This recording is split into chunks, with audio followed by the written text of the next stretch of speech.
Le moteur tournait encore à vide quand ma mère a ouvert la portière et sortit précipitamment sans même regarder derrière elle. Elle courait après mon beau-père qui venait de raccrocher brutalement, son visage déformé par une colère froide alors qu'il quittait notre maison pour toujours. Je l'ai entendu hurler dans le téléphone, ses cris déchirant l'air calme du quartier avant que la ligne ne tombe définitivement.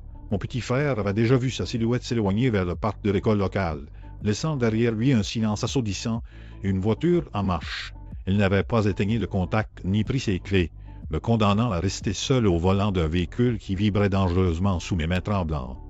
Je suis resté bloqué au milieu d'une circulation dense, incapable de bouger ou de rentrer chez moi alors que les secondes s'égrenaient lentement. J'ai essayé d'appeler mon beau-père, mais son téléphone était complètement coupé, me laissant seul face à un vide effrayant. Les klaxons retentissaient de partout autour de moi comme une symphonie de colère et d'impatience alors que la panique montait très vite dans ma poitrine serrée par l'angoisse. Mon cœur battait si fort contre mes côtes que j'avais peur qu'il s'arrête net à tout moment. Un inconnu gentil a finalement poussé notre voiture sur le bas-côté pour me sauver de ce chaos routier, ses mains fermes guidant la berline vers la sécurité tandis que les autres conducteurs continuaient d'hurler leurs protestations.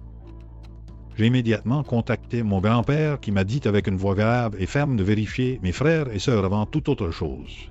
Ma mère est revenue quelques heures plus tard en m'accusant directement d'avoir appelé quelqu'un d'autre qu'elle, niant toute urgence réelle dans cette situation critique où j'étais seul face au danger.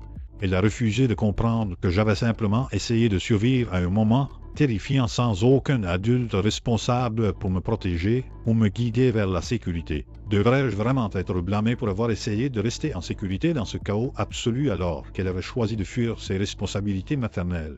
La culpabilité pesait lourdement sur mes épaules fragiles tandis que je réalisais à quel point j'étais seul au monde face à cette injustice criante.